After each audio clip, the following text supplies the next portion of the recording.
everybody for coming back to the Riggs Beast channel. As always, let's go beast on that subscribe button. Let's go beast on that like button. And let's go beast on this Monday Night Raw review, which came to you live from Ohio State University. Now, there's not a lot that happened on Raw tonight. Let's just be crystal clear. This was a Raw that was like the middle of July, but 3 weeks after WrestleMania. Here's the problem with that. The month after WrestleMania is when they have their biggest momentum. Their biggest buzz is right after WrestleMania and the following month. And this Raw was a throwaway. You can tell from the jump, this was a throwaway. Very disappointing.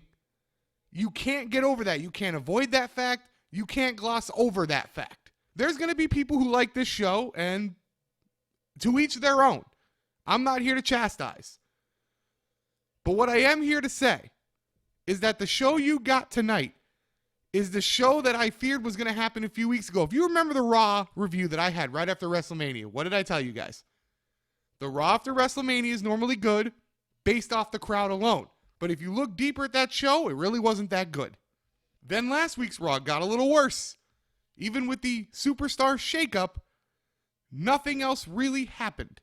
And of course, the 10-minute orgasmic Roman Reigns beating. Nothing else happened. And now this week, it got worse again. One more time, going back to that review, I said it was the following Raws coming up would determine how they were going. And tonight being a throwaway tells you everything you need to know. But let's review the show. Let's go over why this was so bad and why it was a throwaway. Now, they do start with the recap of the 10-minute orgasmic beating of Roman Reigns, and I'm sure everybody was happy about that. It was glorious. Braun Strowman has become a hero to the people for what he did to Roman Reigns. On that note, it is Braun that opens the show. He goes over that he's proud of the attack. He's proud that Reigns has a separated shoulder and cracked ribs, and he's proud that Roman isn't here. Ohio State is cheering this man. People at home are cheering this man. He's a hero right now. Braun Strowman is a hero of the people. Remember, just last year, nobody wanted to see him. They've done good with Braun. You got to give him credit where credit is due. Kurt Angle then comes out. He officially books Reigns versus Strowman at Payback. There were some rumors that they weren't going to book this until June or July. That was never going to happen. Never going to happen, guys. This match has got to happen now. They're going to continue to build Strowman.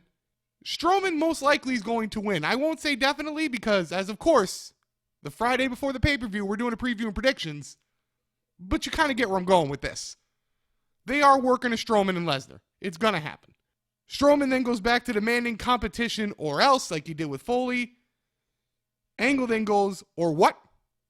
Strowman drops the mic and leaves. It was short. It was sweet. They're doing very well by Strowman. This will eventually all lead to Lesnar beating Strowman in about 5 minutes, but it's good for now. What's really going to be the test of Strowman, and I will say this now, and I'll try to mention it every week, and if I don't, get on me at Twitter, remind me of it. The real test of how good they're doing with Strowman is what happens after Lesnar beats him.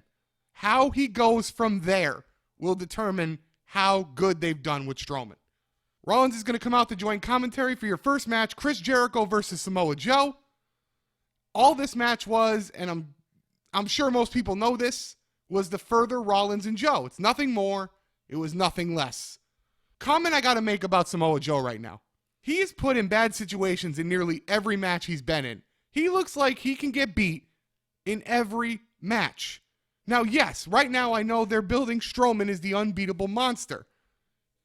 They can build Joe the same way. Joe should not be in spots where he looks like he's going to lose. Couple that with how he was left off of Mania.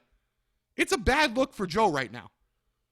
Samoa Joe is the one guy on the roster who is in most desperate need of a big win and has to win against Rollins at Payback. I hope you realize that. Samoa Joe has to beat Seth Rollins. There's no other way to put it. For the match, he's put in the walls of Jericho. That's where this came from. He's able to get out of it, though. Puts the Kojina clutch on Jericho. Jericho tries to counter every which way. He can't. He taps. Joe wins. Joe then gets on a mic. Asks Seth Rollins if he remembers what it sounded like when he arrived. And it was the sound of joints and ligaments popping and the screams of agony and pleas for mercy. says that it was just business when he did what he did to Rollins, but now he cares about his clientele and what he did to Triple H, and especially Steph. It's now very, very personal.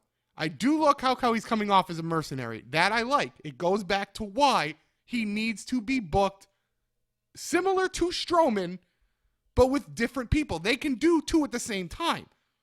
I know they're doing it with Nia with the women, but yet she never wins. They're doing it with Strowman. They can also do this with Joe in the mid-card, like they're trying to do with Strowman in the upper, in the main event scene for now. I just don't understand why they're not doing it with Joe. My thinking, quite frankly, on this is they're doing a very similar track without the John Cena win to what they did with Kevin Owens. It's eerily similar if you go back to how Owens came in and how Joe came in. The way they're booking them, again, without the Cena feud, eerily similar. Owens, yes, wasn't a mercenary. The predicaments he was put in, the way he was portrayed in matches, very similar. To end the segment, though, Rollins simply goes that he agrees, and it's personal, and that Payback is a bitch.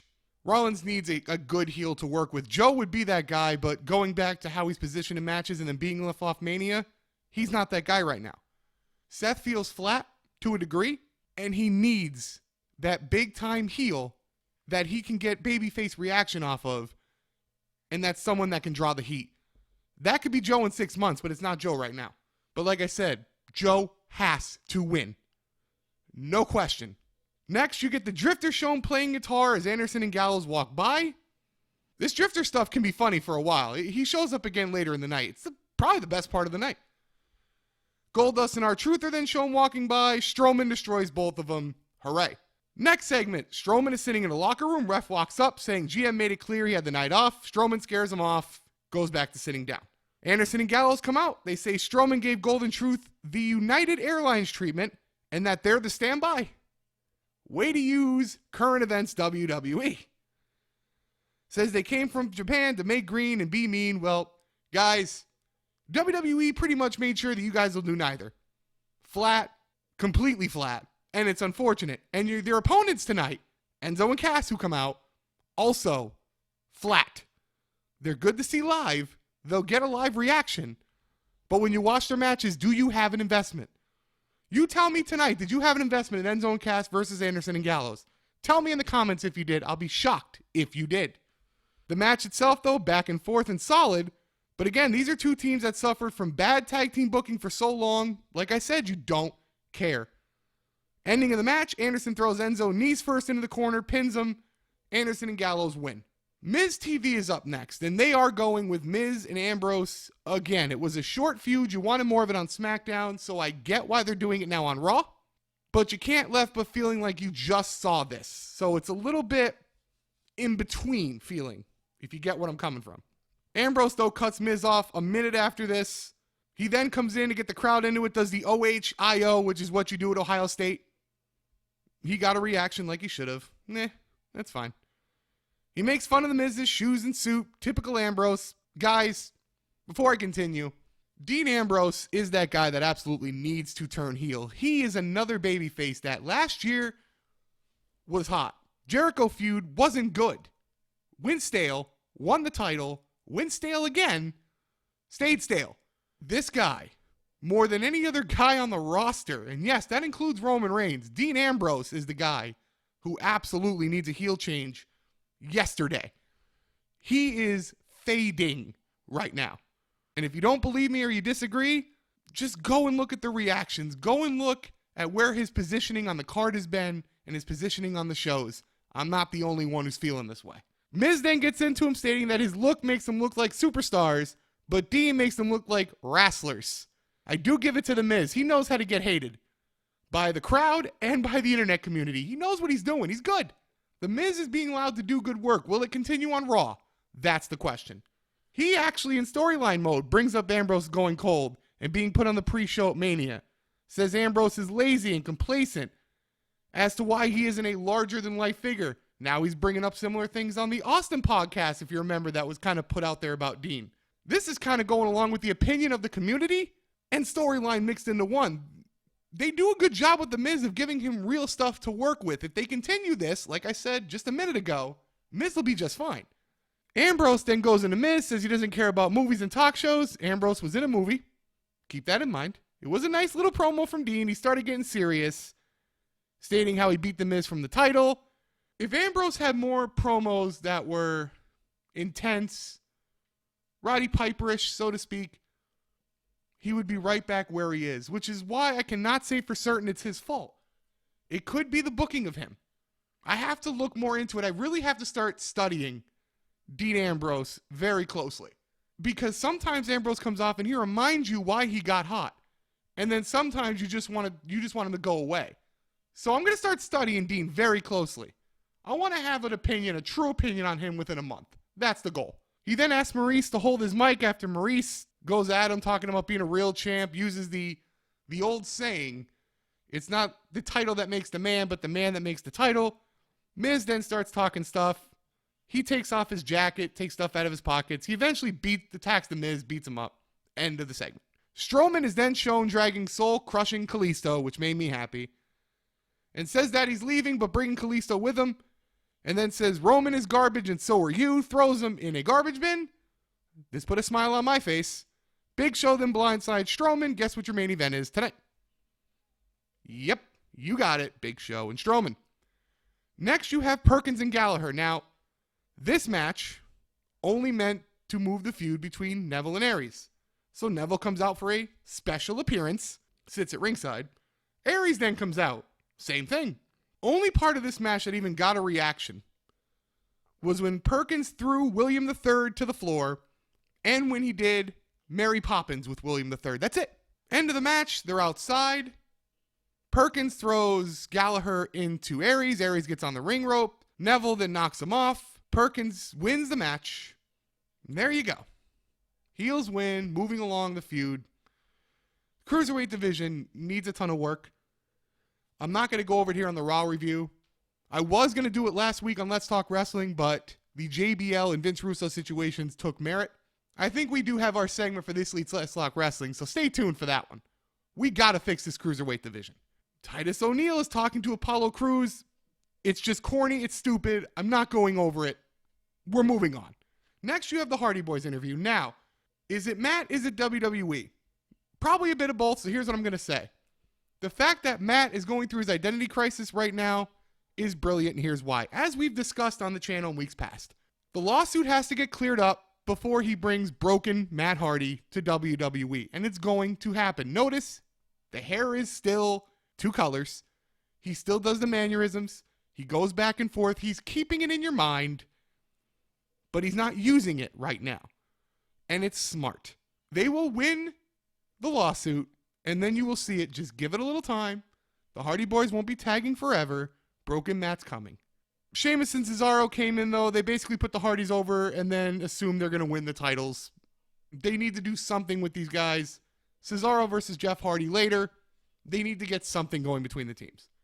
Next, you have the Fatal 4-Way for the number 1 contendership for the Women's Championship. Now, here's a situation that we're in. Sasha Banks, pretty much stale, needs the heel turn. Could it happen now? Sure. Could you let it simmer until the summer? Seems like what they're going to do. The fear is, if you're going to simmer that to the summer and then do it with Bayley, well, Bayley's going to hold the belt. Remember the fear I have with Alexa Bliss coming over. It puts Bliss on the back burner. But let's go through this match real quick. Nia's going to shine through early. She's going to shine through most of the match, be showing her power and her dominance. But it's a Fatal 4-Way. And a Fatal 4-Way is a lot of times 2 people acting like they're dead or exhausted, then coming in when it's their turn. Highlights. Nia slams all 3 women on top of each other. Again, they're putting through the Nia dominance. The end of the match has Sasha go for the bank statement on Alexa. She has it. Mickey breaks it up. Mickey and Sasha fought back and forth. Mickey and Sasha both wind up on the top. Nia comes in, grabs Sasha, knocks Mickey off the top rope, gives Sasha the Samoan drop. Alexa Bliss gets Nia out of the ring. Alexa Bliss is your number 1 contender for Bayley's women's title. Here's what'll be interesting about it. Do you give Alexa Bliss the title here and have Bayley chase Bliss for a while? If you don't, and you have Bliss lose, well, what happens to Bliss? See, she was pretty hot on SmackDown. And most people who watch Raw watch SmackDown. This isn't 2 shows that nobody's watching the other one. They need to get that out of their head. But She doesn't have a name like Sasha. She doesn't have a name like Bayley. She doesn't have a name like Mickie James. And I'm telling you the fear here with Alexa Bliss, say she goes into this match and loses, you go into Nia next, Bliss goes into a feud with Mickie, you know Sasha's coming, Bliss fades into the background for a long time. So that's why this is interesting. Do you have Bliss win the title 3 weeks after coming to the brand? Or does she fade into obscurity? I think I know where I would go with this one, but I'm simply saving it for the preview and prediction show the Friday before Payback. But again, if you read the tea leaves of what I'm saying, I think you'll know where I'm going with it. Next, Kurt Hawkins does his open challenge again. Finn Balor comes out. It's a squash match. Finn wins. I guess he passed concussion protocol. We'll move on. Chris Jericho interview is next. It's simply to hype the match at Payback. He's going to put the interviewer on the list, though, for not knowing his own name. But he's interrupted by the Drifter. Just playing his guitar and drifting. I'm telling you, they do this for a month and a half. The Drifter's going to wind up getting over for a brief time. I'm telling you right now. You want to call it a prediction, call it what you will. They do this with the Drifter for 6 to 8 weeks. He's going to be over. It may be a short time he's over, but he's going to get over. He then eventually puts the Drifter on the list for walking through his promo. I'm going to miss Chris when he's gone after Payback, and he loses to Kevin Owens. Next, you have the Bray Wyatt segment. Now, this feud with Randy, as you know, following this channel, it was a great feud in my eyes. It was a great feud to a lot of people. With the move, it's dead. And anything Bray says at this point doesn't mean anything. It's been that way for a while. You force yourself to believe, but if you really look at Bray's track record, it doesn't mean anything. Now, yes, this match right now is booked for the WWE title, and most likely will stay that way. I do not put it past WWE on the night of the show or the week before the show to rescind that. Most likely to make Strowman and Roman the main event, even though it's probably going to be, even if it is a WWE title match. Point of all this is, title match or not is irrelevant. The only reason I even bring up this not being a title match, if it is changed, is so Bray can get a win. Because if this is a title match, Bray loses. You know it. If it's not a title match, Bray wins. Point being, it means nothing anymore. You killed it completely. And yes, for those of you wondering, I also know that Bray was moved to save AJ staying on SmackDown. That was the reasoning. I get it. I would have moved AJ to Raw. I understand him staying on SmackDown. You've heard my reasonings enough. I'm not going to go over them for the 10,000th time. But Bray, at this point, you have to look at it like this. He's no longer the eater of worlds, as you like to say. He's the eater of L's. It's just that simple. And he's going to take another one. And then in the Finn Balor feud, he's going to take more as well. And yes, he's upset about his match at Mania. He's upset about his current booking. Go back and look at Wyatt for a while. He's been upset about his position for a lot longer than just Mania. It's just being talked about now. But go back. It's been longer than that. Next is Dana, and you know what? Who cares? Really? Who cares about Dana Brooke? I'm just moving on. If you care about that, go read about it. Don't care. Next is Jeff Hardy and Cesaro. Now, this is being positioned as a dream match. By who? Who has ever sat back and fantasy booked and said, you know what? Cesaro versus Jeff Hardy. God, I've got to see that match. Sure, it seems like a good match on paper, but anybody talking about that being a dream match? They did that because this Raw had no point to it. Try to drum it up somehow. Anyway, Jeff wins with a Swanton Bomb. Decent match, but honestly nothing special. Just to get the two teams together. They shake hands at the end of it. That's it. Then you go to the main event, Strowman versus Big Show. Both men show their power. This is, like I said, and now you see it that I'm at the end of Raw. This is it. This is the last match. There's nothing else. This is a throwaway Raw that feels like a Raw that is aired in the middle of July, not 3 weeks after WrestleMania. And that's a major problem. You're killing your own momentum.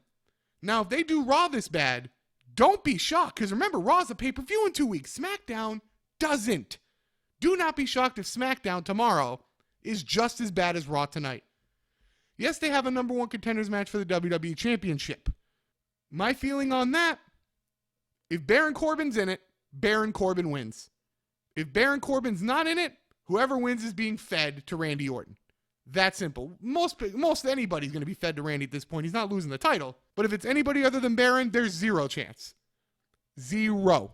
But finishing this match and finishing this review of this horrendous Raw, this is the same match they had a month or so ago. Only real difference. You remember what we thought would happen in their first match? It happened in this one. The superplex that broke the ring just like Brock versus Big Show. It looks cool. The referee went flying, which was hilarious. The crowd looked shocked, like it was unbelievable this would happen. You expected it the first time, so you got it this time. The swerve. Anyway, Braun gets up, does his roar, and that's it. That's Raw. It's over. So what happened tonight on Raw? A few feuds got progressed. Braun Strowman made to look good. That's it. 3 weeks after Mania, we're throwing away Raws like the middle of July. You're killing your own momentum. This is what I feared would happen. This is what I almost predicted would happen on the Raw review after Mania. I don't know how you give this above a 3. I don't know how you give it above a 3. If you can, like I said, hit me up at Twitter at The Riggs Beast. Hit me in the comments below. You tell me. And I'd love to have the discussion with you. But that's going to do it for the Monday Night Raw review. As always, let's go beast on that subscribe button. Let's go beast on that like button. And as always, guys, keep it beast.